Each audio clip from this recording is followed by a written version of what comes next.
And we're live. Super cool. All right. June 16th, Friday, 9 in the a.m. Joey, Paul, good to see you guys. Hey, good to Good to see see you, you. Nick. Hey, John. Yeah. Let's see if I can get Neil's coming in too. How do I pull Neil? It's been so long since I did someone new. Nope, that's definitely not it. But we'll get it. We'll get it.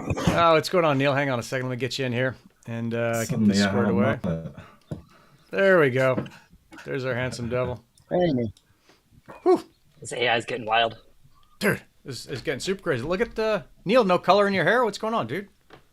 I know, right? Just been too busy. Total bullshit. So what's going on, guys? We had a big week. Paul, I know we only have you for half an hour.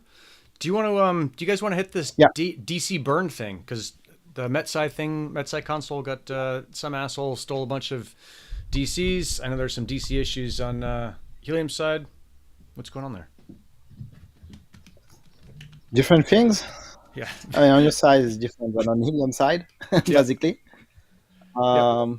Yeah, it's bug.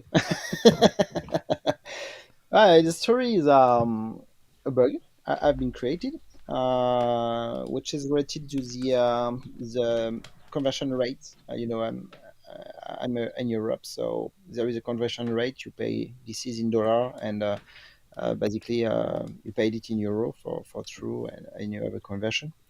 And so in the stripe structure, you have this field conversion rate with there. But when you're in the USA, it's null. And so, yeah, we get a null pointer exception. And basically, what happened is that the guys on your console were credited of DCs, but the transaction was not completed. And as we don't know when the transaction is completed on Stripe, basically I have a mechanism to recycle the transaction until it's completed. And so, but there is timeout, fortunately. But basically, for when a customer bought 100,000 DCs for $10, he basically gets something like 10 million by recycling the Yep. transaction for an Yep. hour or thing like this and Yep. getting every 5 minutes 100K. I would say that in a normal world, when you get that in a beta test environment, you go to the channel and tell to people, hey, it's something strange, guy. I bought $10 this year and got 10 million. I could have something to investigate. But in fact, what happened is that guy immediately registered 10 device on your console with payload of 256 bytes and communicating on every 10 seconds or something like this. So Yep. dropping the DCs. And so basically, we had a rate of 1 megabyte per hour of communication. So yeah, we quickly see that on the metrics, the console. That was something strange. Fortunately, for that guy, I'm in a conference, and so I had to take a car, and I didn't have the time to investigate really in details before leaving. So he had been able to use that the whole day, and so we notified an evening quickly who's that guy, and reset his balance and fix for sure the bug. And what is really funny to me is that uh, I think that 1 minute after we cleared the DC balance, after having deployed the patch, the guy buy again $10 of DCs and he burned it in something like 15 or 30 It minutes. was super fast. Yeah. So basically, he lost $9 in 30 minutes. And when I see your balance, basically, your DC, your global DC balance has been reduced by $20, and basically the guy spent $20. Yeah. So basically, Yeah. We're doing okay there. It was an no interesting money. thing and kind of fun to see. Yeah, Love Joey, that. Neil, did you guys track that thing? Did you see what was happening? I know you got your own busy lives, but that was like a funny thing. I didn't. Yeah, some assholes. I, So a couple people figured out, or like accidentally did this, where you could buy DC on the MetSci console, and it would like get into this loop and just give you more and more DC until finally it, I don't know, closed or something. And those folks who did it accidentally, I just left them their DC. So one guy got like 10 million DC which is like, hey, cool, you're a beta tester. I'll call that a win for you. That's fine with me. But this one asshole put on like 6 devices, like Paul was saying, and is like burning through them as fast as he could. And I was like, no, I'm not calling that a win. So I removed all his DC and pretty squared up. So. And something really important to understand when people is playing with DCs, I mean, maybe with, I don't know, for console, foundation console, or they can have a different feeling. But when people play with DC with Nick, 𝗚𝗿𝗶𝘀𝘁𝗹𝗲 or my UI or another, you are not playing with the network. I mean, you are not generating crypto. I mean, you are just getting all money. Yeah, you're just stealing. Yeah. All personal cash, okay? Yeah. And basically, we are spending more for the network than we are getting. Yeah. Yeah, just playing with your own bot accounts, which is, not really fair in my view. No, and then we had Joey. What happened with the DC burn thing? There's like a ton of gamer assholes on Foundation, right? Yeah, well, hearing some of this, and I've definitely been following it throughout the week, makes me wonder if we need some sort of like LNS ops channel for folks that are operating these things to come in and report gateways or dev adders, things like that are, or sorry, not dev ad, OUI. First cup of coffee. Take sorry. your time. Bear Use with your me words. this morning. Yeah, I think it's a good idea for sure to let people kind of know what's going on. Yeah. So yeah, the situation, I'm glad that Paul mentioned this. Like, there was no unpaid network traffic on a network level. This was, basically stealing from the pot for these individual LNSs. So the system works. Yeah. The thing that I'll get into on our end, and I'll preface this by saying we've got a postmortem written that we'll have out sometime today. There's just sort of a couple of details that we want to chase on this end of things. But on Foundation Console, and remember, this is a sort of legacy piece of software post-migration. The console as a platform is not something that we're going to try to continually maintain or, hey, nice hat. Or add like Class C or any of that, cool stuff too. That's MetSci, that's Paul. Like, you guys can rock that, right? Yep. So the situation was that in migrating console over, we configured everything to move through one route. And routes are the connection between Helium Packet Router and the LNS itself. And that's where you would set your multi-buy configuration is on a per route basis. And so where that made complications is the console users were used to defining their multi-buy configuration on a per device basis. And so basically what happened is on the back end, we're saying just buy 5 of everything and we'll eat the difference. And on the front end, if you said 1, you would just get 1 receipt. If you said 5 or more, you would get 5 max. And that's just based on the number of hotspots that heard that packet. And so you can start to see, and Paul described this on the show like a week and a half ago or 2 weeks ago or something. I remember hearing it. And I was like, oh, Paul, somebody's going to go take advantage of this thing. Turns out they were already doing it. And so what we found is there were a number of accounts that were setting up devices that were configured to do multi-buy 1, and they were setting up 5 or more hotspots in range or virtualized.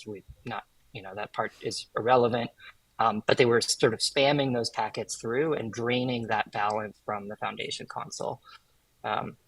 And so this sort of, it was this very organic curve. We were looking at the usage charts, right? We're all very excited to see usage increasing. And upon closer investigation, it turns out there were a pattern of devices that were doing all of this traffic. And so immediately after recognizing those, we jumped in, shut them down.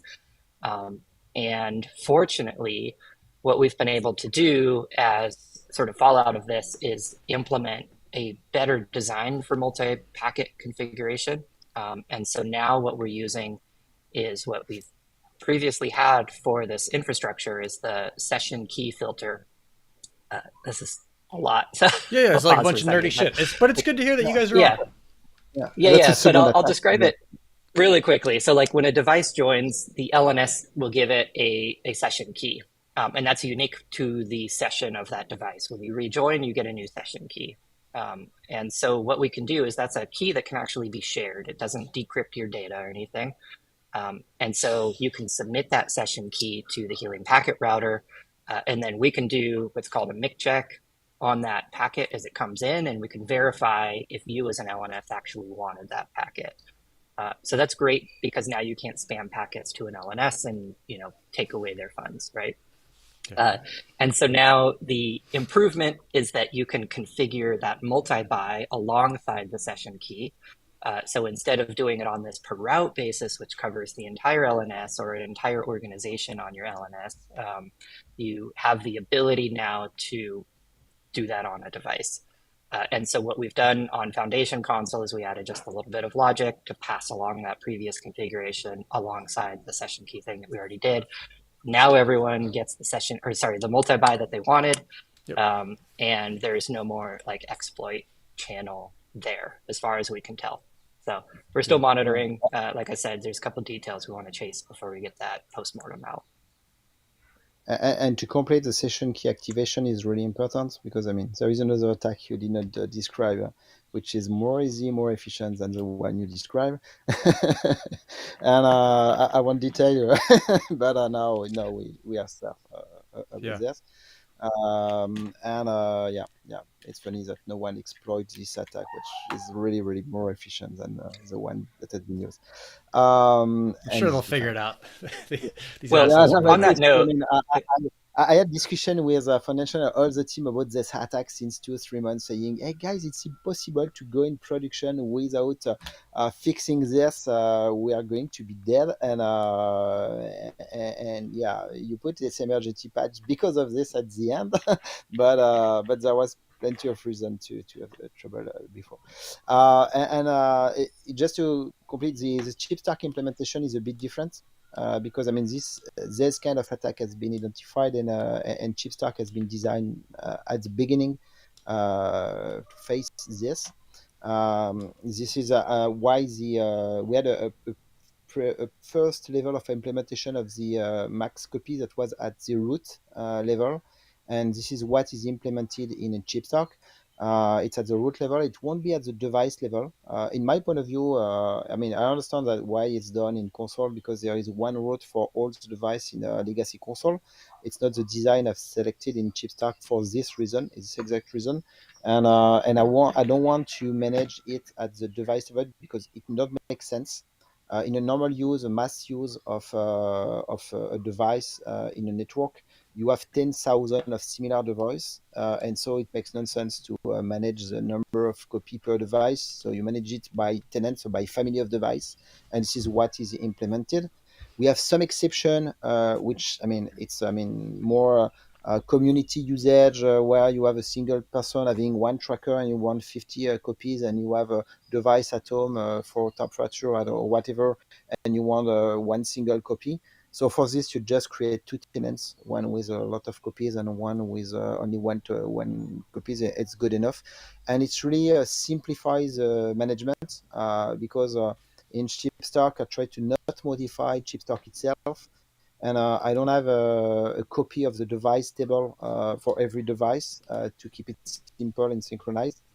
And so if we had a copy per device, it means that we have to have a table with all the replication of devices with this information. Yeah, basically it creates a certain complexity, which currently I don't want to manage. So yeah, I don't say I will never do that, but I don't really see a real use case to be at this level. So it's at the tenant level.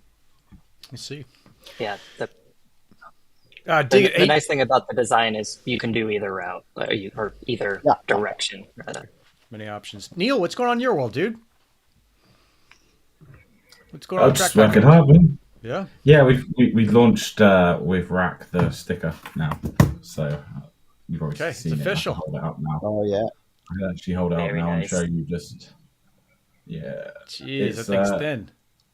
It's a little smaller than the nanotags, but yeah, they've just been great to work with. So we're excited to launch the location engine with Rack, obviously, that we've been building with NanoThings and for other projects as well. So yeah, there's going to be like 300 on sale next week. And Okay. there I might be need a to get one batch. so I can take it apart. Yeah. Well, the feedback's been amazing. We put the form live, and there's more signed up than there are stickers. So it's going to be a race for them, which is great. And then obviously there's some really big opportunities here for us to turn on thousands of devices a month within the next few weeks, which is just so cool. Yeah. Yeah. We'll That's get that killer. DC burn that Yeah. we want. That's real. Yeah. Yep. That'll be super cool. Let's take another kind of minute or two to hit some LNS stuff that I've been seeing that I think it's just interesting for the public to see, and then we'll go into a bunch of other news like the Algeria and the makers with no onboards and hip votes. LNS side, I've seen folks coming at certainly me and saying I'm charging too much to run the MetSci OUI. It's so you could buy a DC for 0.000014 zeros on Foundation console, which is basically a free console. It's just a pass-through cost. And a Helium Foundation is completely absorbing that cost to run. Or you can buy it on the MetSci console for $0.000301 for a DC. So it's a 10x increase, but there's no other kind of cost involved. And I want to make sure folks knew like what some of those costs are. Paul has his public pricing if you want him to run a thing for you. But just as a general idea, let's say you wanted to run, you're like, fuck Helium, I'm out of here. I'm gonna run my own net ID. A net ID is $3,000. I think it's a year from the LoRaWAN Alliance. So there's that. So you have to divide that out by 12 to get your monthly cost. And then to run a server, and these are pretty general ideas, but just so folks have an idea, it's about $6,000 a year to run a server, not just for like 2 fucking devices, but to actually run something that's going to be capable of handling a bunch. Now that can go up and down depending on how many gateways, devices, all the rest of that are on there, but that's just the cost to run it. That's not the service cost. That's not someone's expertise. That's not someone to run it for you. That's just the hard cost to run it. So you're looking, if you run your own, as far as I can tell, if you run your own net ID, it's $750 a month. Let's say you're like, hey, I'm going to run on Helium. I'm going to really cut my cost down, and I'll buy the OUI for $900 instead of $3,000 for a net ID. You're still looking at $500 a month just for a server. So when folks are coming certainly at me and saying like, it's way too expensive, you're gouging, keep in mind that just the fucking server costs are $500 a month. That's it. That's not paying Paul. That's not that's just the hardware cost. So, yeah, I don't know. I got my fucking panties in a twist on that one. And what you don't add is the time we pass. I mean, let's take the Helium console. We had this patch at 11 p.m. The last patch. Yep. They had a second patch. I did that at midnight next day. Okay. And then you have to follow what happened on the DCs to make sure it didn't stop the traffic as we had the previous day for 1 hour. So basically it's 1 a.m. on a morning, okay? Yep. And you're in front of your console, you fix the stuff and so on, okay? So, and basically we don't get any money for this currently, even if you're 10x, I'm 5x Yep. on my console. Okay, we don't get any money. We just pay the hardware and the DCs, and we just run the network currently for Yep. this. We expect sometimes I'll say to be able to get a response, but currently, nothing. And for you, Paul, I think it's much more of a business. For me, I was just super curious about how it worked, and I wanted to share as much as I could with people what's going on. But just to answer some of those comments publicly, because let's move on from that. Get that shit out of here. There's other great things to talk about. So, what we can add, maybe what we can add in parallel for your price. Basically, it's myself, which is fixing your price, Nick. So we can also tell that. And it's a rule. I require for anyone who is using my software for a public service, because I want to create a valuable service around the network. So I want that we have a fair competition. Okay, the Helium console, the Foundation console is in a certain way unfair because they are losing money every day, but as they have limitation, so it's good. What is bad is software and say, okay, I want to get a lot of people on my environment, so I will put X2, for example. Okay, Yep. and Joey say, okay, there is a business. I will put X1, so I will get people there, and so on. And people are moving their devices to the less expensive. But at the end, Joey will put on a table 1,000, 2,000, 3,000, and after he will stop his business. Yep. So all the devices on Joey's side will be lost. So maybe after they will go to Neil, but Neil has already closed its service because he didn't have device, blah blah blah. And at the end, no one is managing the network. Yep. So we have to make sure that we can pay the server. What I expect is to be able to pay some people to look at the server during the nights to have Yeah. So what you can we sleep a do. little. Yeah. Yeah, and I mean, it's not only sleeping; it's making sure that someone will care about the device. Yeah. I talk about the emergency patch we've done 3 days ago. On my instance, I restart, I see traffic, but not at the right level. I had to go to sleep because it was really late, and I have to wake up in the morning. And when I You wake get up in the nodding from morning, everyone like, yep, I totally get in fact, it. we had like 70% of the device that I did not communicate during the night.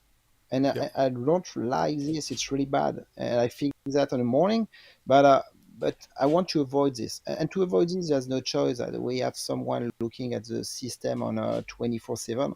But this is a cost, something like 2.5K a month for this Yeah. service.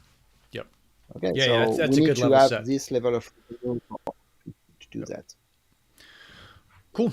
I think that's the server It's stuff. so I know. it's so important. Sorry, I was just going to say with the LNS stuff. I'm always a big believer if people want to keep the DC costs down, then LNSs need to be paid. They do a very valuable job from the chain. Maybe there's some way for them to be paid so they can keep the DC costs low and cover these kind of costs. Joey, wave some magic wands. Throw some HNT at us. Make the magic happen. You're in charge, right? Neil, you've got the idea. You know the hip process there. Yeah, yeah. Uh, I think it's. I 6 think we're It's months. a coming lot of work.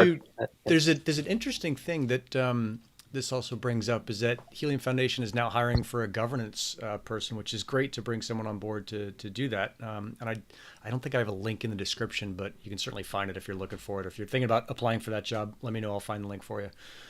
But we're seeing that we're transitioning from this kind of really enthusiastic community that where a lot of people are willing to do stuff on a volunteer basis to an actual thriving business community, and that transition is going to be a little bit bumpy, right? People are used to getting shit for free from a lot of volunteers, and now that's going to change as you get folks saying like, "Hey, if I'm going to do this full time and make a business out of this, it's going to have to be worth my while." So, super cool to see that happening, even though the transition is going to bruise and scrape a couple people. Let's see. I think I showed. I don't know if there's a way to easily show it. It's going to look ugly for a second. It'll just be, I think Joey and I, if I can switch this thing over. But I had some screenshots I wanted to share from what's going on over at the MetSci stuff, because there's a pretty cool thing happening with, let's see, device metrics. So this should, if I can get it to work. Yeah. So over on ChirpStack, on the Medio Scientific ChirpStack, I've got this guy working with me, and he made it so that you can pull in your device metrics and see the measurements from your devices inside ChirpStack. So I don't think, I mean, it's not a replacement for having an integration, but it's really cool. This is a weather station, and you're seeing in ChirpStack, like, oh, here's the air temp, here's the humidity, all the rest of that. Pretty cool to be able to see that in ChirpStack. I don't think we could do anything like that on the Helium side. So that was kind of cool. Yeah, do that.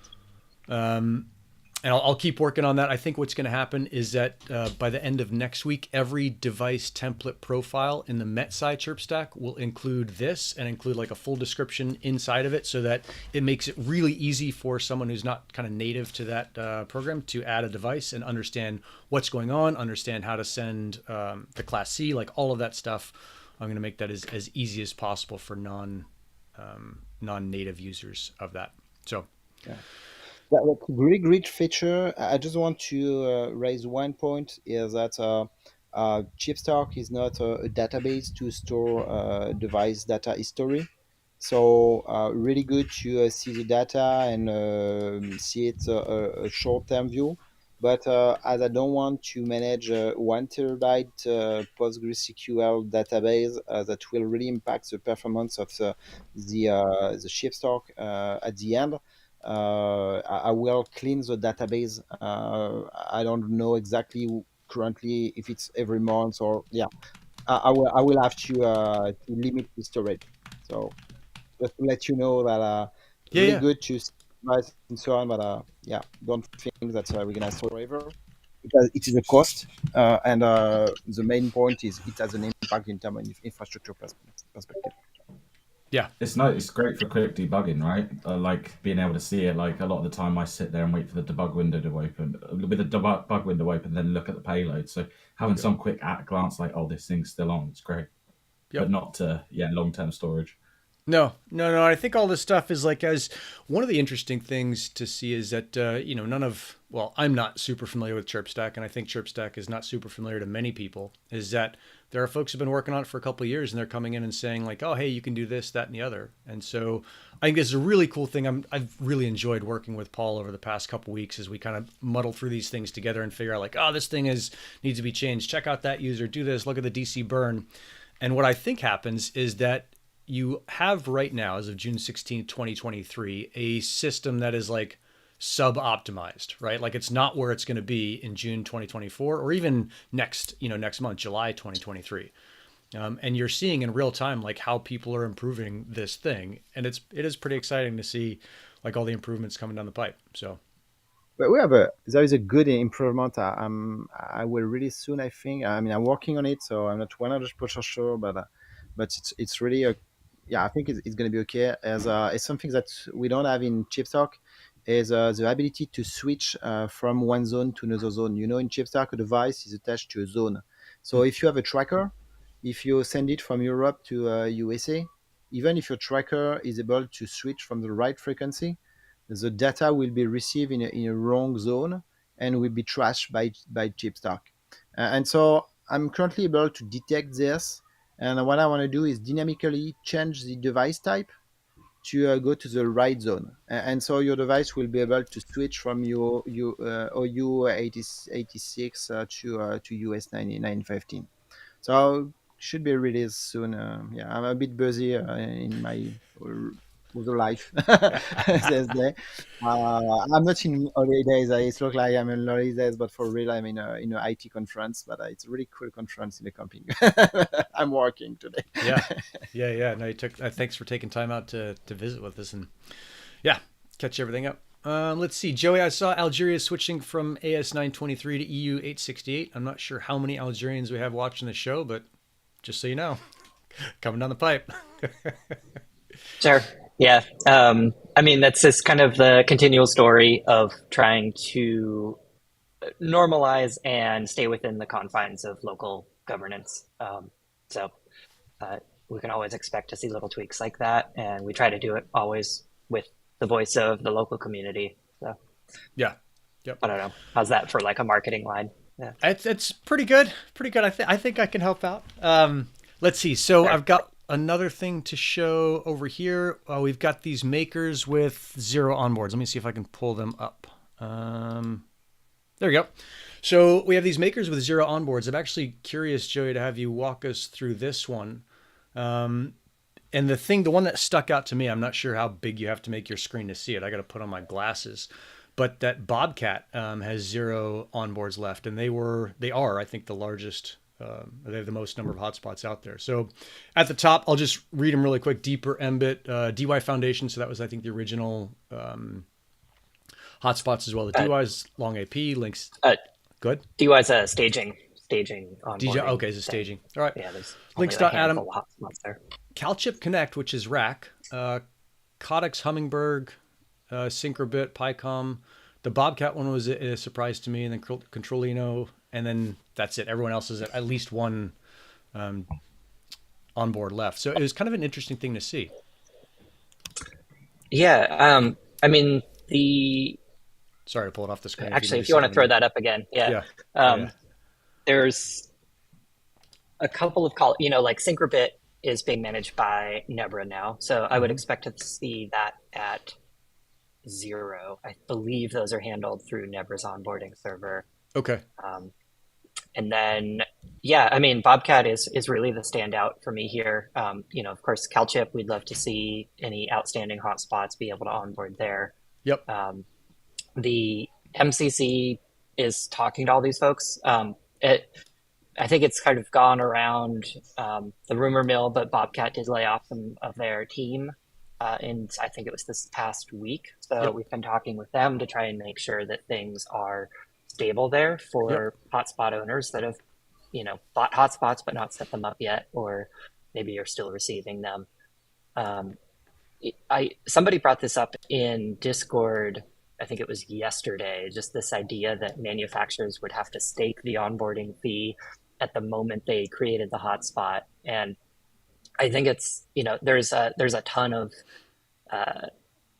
value in a model like that, because we've seen these onboards sort of dip continually, and then we have to go chase people and tell them to, fund their maker balance. It's a proposal I had, I think, 2 years ago now, something like this, when we are really on the rise. And I was asking for this in a meeting we had, saying that we need to make sure that the vendor are only as soon as the order is placed, because they are basically playing with this. I mean, expecting that the value is going to churn and so on. Yeah, we have to make sure that they put it in DCs as soon as the order is done, instead of having it into HNT or in dollar, to make sure that they will be able to register the hotspot when they will be delivered. Yeah. I mean, the 𝗪𝗁𝘁 had a... So here we are. We had long talks about this, and some of the stuff is trying to protect the businesses. And I know some people fucking howl about us protecting hotspot manufacturers, but they're important. They're an important part of the ecosystem. Is that if you're a business and if you have to put your license fee up front, that can be a cost for you. So I think this sounds like it's fixing that. And then I guess Keith is asking this question: what about being responsible to the hotspot operator instead? So I agree. Yeah, I mean, that could be a route as well. And technically you could go fund a maker's account and then really quickly try to onboard your hotspot before somebody else, and it would work. But somebody else could also end up onboarding their hotspot with those funds. The downside is you've technically already paid for it when you bought that hotspot, so you should sort of get what you paid for there. And makers are betting on not everyone onboarding their hotspot. So if they can save a couple $100, that's what they're going to do. So it's complicated. I think it's not a clear-cut problem, but I know the 𝗪𝗁𝘁, Sophie, Christina, folks on that end of things are constantly talking with these folks, making sure that things are moving forward to help protect the network. Yeah. So, I mean, a question is, could you imagine something like in a search hotspot? Because there's not only the question of registering, there's also the question of maintenance, firmware update, and so on. It's what is good is now the firmware is really more simple, so there's less update, and so it's really good. But we cannot think that it's going to be stable forever. And so, what about a foundation distribution? Yeah, that's basically you could burn a SD card with a foundation distribution, and you can put in your Bobcat, and so it's not anymore Bobcat; it's become a foundation hotspot. And even if you have to pay for your own registration at the end, it could be a good way to maintain the service, to make sure that this hardware won't go to trash, and we can survive of any hardware providers that disappear. I mean, there's definitely been conversations of like a universal firmware, and I think there's definitely merit there. And in effect, we've kind of seen that in the past, where manufacturers just run Gateway RS and that's it, right? Yep. I frankly loved the rack hotspots early on because they were just that. we saw the hip around changing reassert fees, and that, was a sort of poke in the right direction, I think, for understanding how to adjust in the sort of changing ecosystem of. Oh, we need a drum show one of these days. Yeah. Neil, you got a fan. Yeah. Oh, like you can buy a SenseCap hotspot for under $100 now, right? So like there's a mismatch now when half of that cost is onboarding into the network. Yep. And so I think it needs a model, and if somebody puts enough thought into it, I'm sure we'll come up with something. Yeah. I was actually looking for where to buy a hotspot because someone had offered me a bunch of racks, but if I remember right, CalChip's out. So I was like, I got to be careful onboarding. That guy who'd sent me all those Bobcats, I sent those up to one of the Gristle crew. He's having trouble onboarding it, and I'm only now realizing, like, it's because Bobcat doesn't have any fucking DCs. As I'm going forward, especially on the Medio scientific side, and telling people, basically helping them understand how to deploy this, like, what hotspot do I tell them to get if they need coverage in their area? And it looks like SenseCap has the most kind of onboards, and if it's $100, like, okay, cool. Yeah. I mean, this is one of the $100 ones. And yeah, if you look back at that dashboard, I think there's $1.6 million worth of data credit sitting there. So they are set for a little while. They're going to be okay. Yeah. And the other approach, if you just need coverage, you can also go to data only, which is also a good approach. You can use you can't fully. Yeah, it's it's really more simple. You can also use a standard gateway and just use a gateway RS hosted on a server. So you won't get IoT in POC and so on, but you will get IoT for your data traffic. So if it's for doing coverage, which is, in my point of view, the more interesting thing right now, you have plenty of solutions, in fact. The problem is with the data only route. Go ahead, Neil. Shall I go? Can I go? I was just going to say, with the data only, the problem is at the moment you can't do downlinks. So you can't join and you can't downlink a data only. So they're all right if you already have a joined device. But so the issue is, here, I'll background here. You cannot currently onboard a data-only hotspot onto the Helium network. And because of that, we don't know what region it is in, and therefore kind of downlink. Because we don't want to be blasting out signals and, something illegal. And so where we are at for data-only hotspots is the code is written. There's a CLI written currently with Sec3 for a security audit. And then we should be able to reintroduce that class of hotspots back to the network. So it's coming soon. Amazing. What I can add is we've had a lot of problems with it recently. Yeah, sorry, Neil. What I can add is, if someone really needed data only, before it is not possible to assert data only, I registered 10 of them. So I have some that are available. I can share if someone need it. Yeah, no problem. It's been quite a terrible situation, and I try and get it across as much as possible. But we are trying to deploy sensors, and a lot of the times they don't have coverage in their warehouses. So we go to deploy a hotspot, they buy a brand new one, and then none of the apps work to onboard it. If we could have DIY back, it just skips all of that. They're not interested in earning proof for coverage; they just want to use it. So data only coming back is amazing. I'm so excited.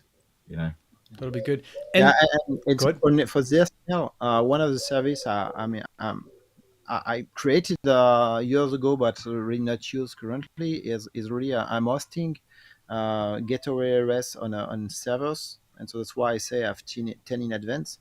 So if you have a such need, just ask me. I don't know exactly what price it's, but it will be something like $2. Yeah, $2 a month, so you have some spare. But and you can plug any standard gateway, so you can go to 𝗵𝗁, you can go to delegate. To whoever, Tech Delete. Yeah, you can go whatever basically. Yep. So if you need something, just ask me. So I think one of the common questions then is, and not just for Bobcat, but Bobcat is the biggest one, so that's probably the one that people are the most scared about, is what happens. I don't think they're going to intentionally brick their hotspots, but what if they go out of business? They're like, fuck this, we're out of here. Let's go through kind of what that might look like for Helium and how some other manufacturer or maker might take it over. I know the MCC has discussed this a bunch, but I don't see that there's Go ahead, Joey. Yeah, I think you can speak to this too, given the sort of inside loop that you've worked with the MCC a bit. But we've seen this in the past. PyCom filed for bankruptcy, and then there were some sort of abandoned gateways there. And it tends to be the case that other ecosystem players pick those companies up. 𝗱𝗲𝗀𝗏 is another great example there. There was a period of turmoil where nobody knew what was going to happen with those gateways, and there were a lot of discussions of, should Foundation take them over? Should another manufacturer take them over? Should they be held responsible to maintain these things by some sort of contract? It's challenging to know exactly what's going to happen until it does. Ultimately, what happened for those gateways is 𝗪𝗵 picked up that entire fleet, and those now run a set of hardware that's sort of unified across all of those gateways, which is great. Because there were some pretty big deployers that had, deployed hotspots with that hardware, me included, actually. So, we don't really ever want to be in the situation where it just points back to the Foundation, because it sort of opens weird scenarios for, a manufacturer just to spit out a bunch of hardware and then it lands on us. We saw that with 𝗍𝗏𝗏, right? They had 10,000, presumably there were 10,000 hotspots. And we should never be in a situation where we have to for some reason adopt those hardware onboards or the maintenance of them. One thing that I'll close with on this is that as we sort of move into this gateway RS world, the frequency and sort of magnitude of updates should become lighter. These are much more simple systems that are responsible for a gRPC connection to a Helium Packet Router. Fucking nerds. Hang on a second, Joey. Let's go back to a Gateway RS. As I keep hearing that, I don't understand that. I just kind of nod my head. But what the fuck is Gateway RS? It's just the name of the repo. So apologies. It's our gateway. It's written in Rust. So Gateway RS. Got it. And that's the thing that allows you to run a hotspot? That is the brains of a hotspot, yes, cool. On the Helium network. And so, the previous world is we ran the 𝗚𝗏𝗶𝘀𝘁𝗹𝗲 miner, and at one time in the world, it was the full node. It was the same thing that validators ran. And that we've sort of progressed to this sort of bisected world where super trimmed down network transfer is much more streamlined, et cetera, et cetera. It's, We can basically say that it gets the packet from the LoRaWAN side, so the raw packet, radio packet. It's basically encapsulated in something special, sign it with the key you have, and push it to the Helium router. It's basically just doing these stupid things. Okay. And I'm seeing, let's see, a couple other things. It's kind of a longer convo, but interesting is there's lots of ideas out there. And this thing on moving Reliance to another maker, just kicking the can down the road. And then this fix is to bring it back the same as a full hotspot. I think there's a lot of kind of options out there, but you need to fully think through each one and think about the implications for every part of the ecosystem, right? There's stuff that's really good for a hotspot owner that's not really good for a manufacturer. There's stuff that's great for a manufacturer. It's not good for Helium Foundation. There's stuff that's good for data only, that et cetera, et cetera, et cetera. And I think when we have this big complex system here, you just got to think through the whole thing. And if there was an easy fix, I think it'd be I'll add one thing is community firmware does kind of already exist. Because you can go grab Gateway RS. Oh, see you later, Paul. Enjoy your conference. See you later.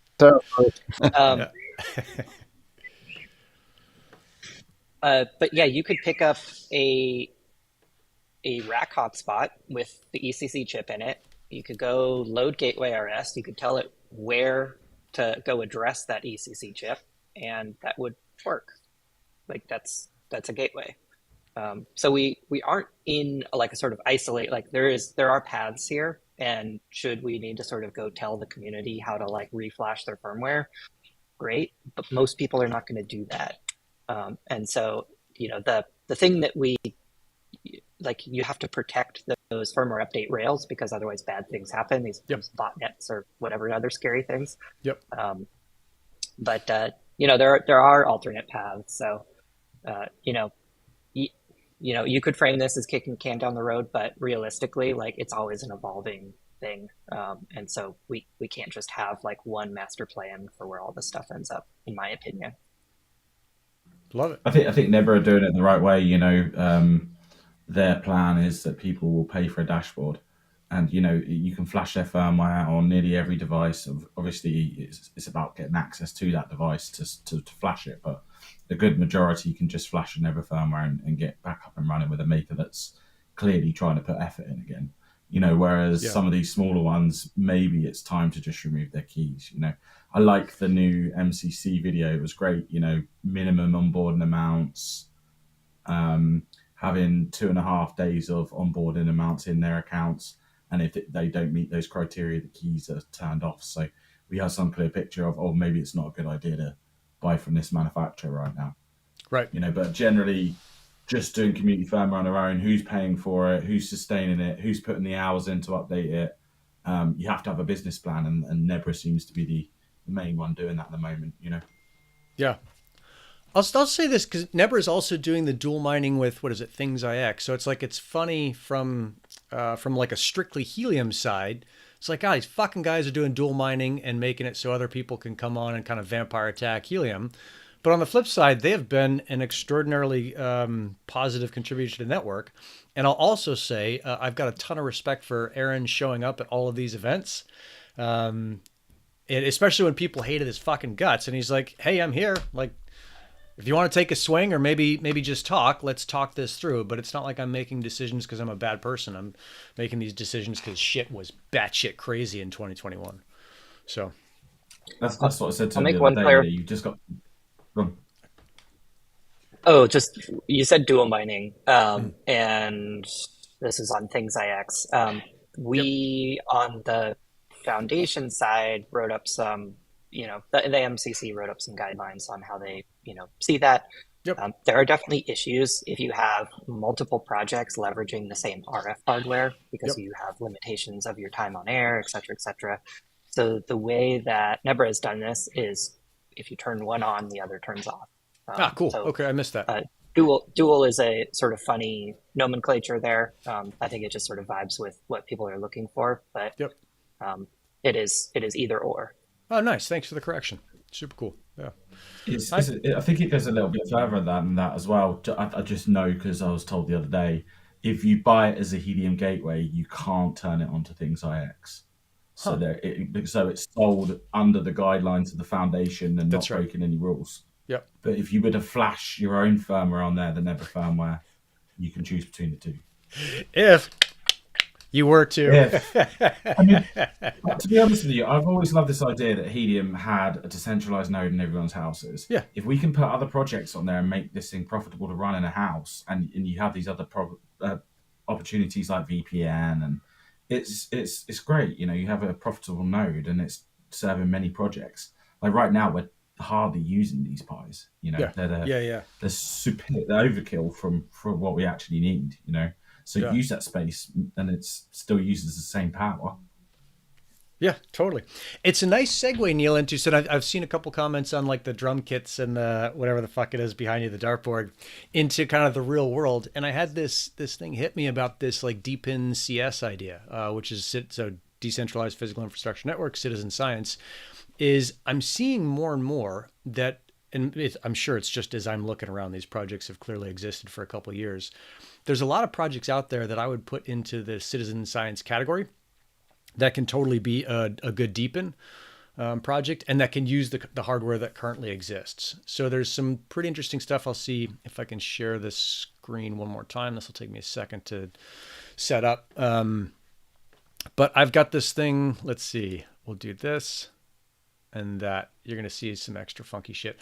This thing is called BirdNet, and it's this little, it's a Raspberry Pi. So it's the same thing that you could have used for a Helium hotspot. and it listens. You plug in a little microphone. You can buy a microphone off Amazon. You can build your own, which I did because that was way more fun. And this thing just sits on the same pole using the same skills that I used to deploy a Helium hotspot. I put this thing in, funnily enough, a 𝗫𝗓 enclosure. So it's a little Raspberry Pi 𝗫𝗓 enclosure hooked to a microphone. It listens for birds, and it tells me what birds are in my area when, like what it heard. So this is what happened, I think, yesterday, because I just put this thing up yesterday. And I think we're going to see stuff like this. Oh, sorry, Joey, I got you cut off here. There we go. I think what we're going to see is a lot of these kind of citizen science projects seeing there's potential in this deep in model and rolling it out. So it's really cool to think about what could happen as you say, like what happens if you say to these projects, hey, what if I told you there was a network in place of about 1 million Raspberry Pis deployed around the world? Like, would you want to develop something to be inserted into those Raspberry Pis that are basically being unused? And I think, Neil, you've been banging on about this for, ever since we started State of the Network. Yeah. That's how folding at home's done everything. They're folding proteins at a rate that would have taken thousands and thousands of years for people to hand do. And just by using, wasted CPU cycles, they could fold all these proteins and help solve some of the biggest problems of, medicine. So if we can do similar and, earn a share of that in between, it's great, Yeah, shit, yeah. Yeah, no, it's there's. I just wrote a post on. I think the link to the Deep in CS post is down in the description. Keith, looking for that. But there's Raspberry Shake, there's Sky360, there's BirdNet. There's like a bunch of these things. I think there was one bird bot that was trying to be a deep in, and the last I saw, nothing had happened with it. But I think it's super cool to think about what Helium has enabled for kind of science in the world. So super cool stuff. For that project, is it streaming audio and then doing ML on the cloud, or do you think it's on the Raspberry Pi? I'm pretty sure it's on the Pi because it takes like 10 minutes to download this giant fucking thing onto the Pi. Okay, yep. And then I'm going to fuck all these words up. I think I've got a local instance on the Pi, so I can log in to birdnet.local or something like that on my home network, and I see all that stuff, and I think all that stuff gets stored. And then you have to request to the bird weather guy. It's like birdweather.com is maybe the project that runs this whole thing. Like, hey, add my station to the globe so that anyone can listen into my station. And they've got some magic shit in there so that if there's human sounds like talking, me and Max discussing the next top secret project over at Golden Hawks, you don't actually hear that. It'll cut that out. But you could listen to like, oh yeah, there's a crows in Nick's backyard, or there's a golden eagle somewhere else, or whatever it is. So kind of cool stuff. Coming down the pipe. I'm checking out the comments. That other one that you listed, because you got the citizen science thing on the Discord, haven't you? You listed Sky360. Yeah. And they've just got videos of the site of the camera just looking at the sky, and they just want to know what happens.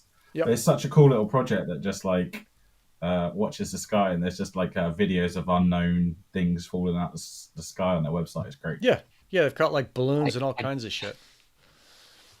I just watched Nope, and so that's where my brain goes there. I think that this Sky360 project, that came, well, I won't say where they came from, because I think he's pretty private. But that thing's like $1,600 to deploy. So it's like, fuck, I don't think that's not going to fit the GK budget this month. But maybe next month, or maybe I'll save up for that kit. I spent my GK money this month on parking sensors. So like a month or two, Lee and I sat down. She's like, dude, you got to have a fucking budget. This thing is getting bananas. Like your garage is full of shit. You're not using it. There's sensors all over the house. Like we're going to control your spending a little bit. So I got set down to this limited amount of money. And this thing, I'm going to buy these sensors from 𝗱𝗲𝗀𝗀. And that recommendation came through 𝗪𝗵𝘁 over at Heliotics. I was like, hey, dude, where can I find a parking sensor? And I think I've talked about this before. I'm putting those out in front of Paleo Treats and tying that into some automation that reports these assholes who park for longer than 15 minutes in front of my store, and hopefully gets them towed with their windows smashed. But I'm sure they'll just get a ticket and nothing big will happen. But it's like interesting to see kind of what's coming down the pipe. And now that we have this network, what you can do with it. Neil, you're building the tracking thing on it, but it's like every month going to be a new sensor. So, yeah. think that's most of it. Anything else, guys? Joe, anything on the foundation side that we missed? I think we hit most of the shit I want to talk about. You Um, missed. What I missed? You missed the hips have all cleared today. HIP 83. Oh, nice. Oh, did they pass? I know Max and I did a passed, video yeah. about it. Cool. Super cool. So if you want to know They what all passed, just go passed. over to Deep in State. Someone is fucking coming at us on that. They were super upset that Max had sold people antennas for way more money than he was buying them for. I was like, oh, for Christ's sake, don't be pissed at a guy running a business. But yeah, they got a lot. Many panties were gotten in many twists on that one. So yeah. Yeah, I what mean, else, Joe?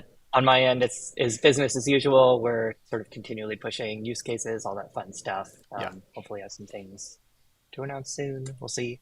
And then, yeah, keep an eye out if you are interested in sort of how all this data credit stuff panned out. There will be a postmortem on that today. Okay, cool. So, yeah, Super all cool. sorts of details there. I didn't realize that by putting up those charts on the chirp stack thing, that would cost, I mean, it makes sense. It cost Paul extra like storage Yeah, so that's all capacity. getting stored in the database, and then there's queries on top of that. Yeah. It's, Huh. yeah. Yeah. It seemed like Well, such that's a up. cool feature to put in. And I want to put it on every device template, because what I want to have happen is anyone who signs up for that, like, it's as easy as possible to use. So like they just pull in, I found this LoRaWAN guy who's just psyched on these decoders. And it's like, I want you to write decoders that like work every time, everywhere. Cause I've had, you guys know, I've had some problems with a ton of decoders. I was like, oh, I'm going to make this super fucking simple for everyone. And I want to make it not only simple, but better than anything else that's out there. So it's like, this explains how to do the whole thing, and it adds the measurements in, and it shows, it basically would tell you like, hey, if you want to integrate it over to the app.meteoscientific.com, cool, here's how to do it. If you want to integrate it into DataCake or whatever, like, great, wherever you want to do, like, let me help you do it. And I think that's probably the value add there. Yeah. Yeah, and Paul might be able to set it up where they just auto purge after a week or something like that. That's still super valuable to see a week of trends for your devices, Yeah. especially after setting them up before you go, send them off to their final customer. Yeah. I mean, shit, they could for debugging, like Neil said, fuck, that was super useful. Like, yeah, the Yeah, thing's working 100%. the way I want it to. Having it in the Yeah. dashboard like that, is the thing checking in, and is it actually like, has it got a decent GPS value? For instance, just means you have to sit there and go through debug at the moment, but having it, oh look, there's an update on the map the last time we checked in, it's Yep. great. Yep. Yeah. No, I'll figure out how to do that. And I think, Joey, that's a good idea to say like, hey, can you purge it? I mean, maybe it just needs to purge every 24 hours or every 3 days or something. Like you're not going to use it as your visualization, but man, that's super useful to go to bed, let the There's thing a- run all night, wake up, be like, oh yeah, cool, it's working. The Digital Matters one's quite nice for their Yabbies. So they have this server where they take the Yabby data, do the Wi-Fi lookups, and then pass it on, and you've got a system to manage that. In their one, it's not on as default, but you can turn it on to debug, and then after 7 days, it will turn itself off. Oh, So cool. if you ever like, oh, is this device working? Let me turn on debug it for a little bit, and then it just goes away. So Yeah. it could be something like that. I'll work with Paul to do that. And if I got to spend a little bit of extra money for storage, like fine, I'll do that. I think that this ends up being so valuable to the community in general and costs me something I can handle, that probably worth it. So badass. All right, fellas. Well, good to see you again this week. Neil, anything else? Should people be buying shit from TrackPack? I'm Yeah, assuming- 100%. If you want to support us, please sign up for the pre-registration for the rack form. Yep. So, for the rack sticker. And I think I signed up for that thing. I'm in the race too, so you know at least one of the competitors for buying that thing. Yeah. So It's no competition. You got to get one. yeah. Well, I think these things got to be fair. I was talking to the parking sensor guys the other day. They're out of Slovakia, and I've had this thing where manufacturers send me sensors for free, and at first I thought it was super cool, and now it's like an obligation on me to do work, and I don't really know that I want to do that. I think from here on out, I'm just going to buy these sensors, and maybe they hook me up with a discount or something. But that just seems like a better way to do it, which I would not have said 6 months ago. It's like, no, send me all the free shit. But now I got too much free shit, and I can't meet the obligations that not can't, but it's difficult to meet the obligations I made. So yeah, we all learn, right? Yeah. Ripping, guys. Always more stuff. Yeah, go to trackback.io, go to Helium Foundation, go to gristleking.com, go to Media Scientific. Like, do all the fucking things, hit all the links in the bottom, and we'll see you guys next week. Rock and roll. We're out. All right. Take it easy.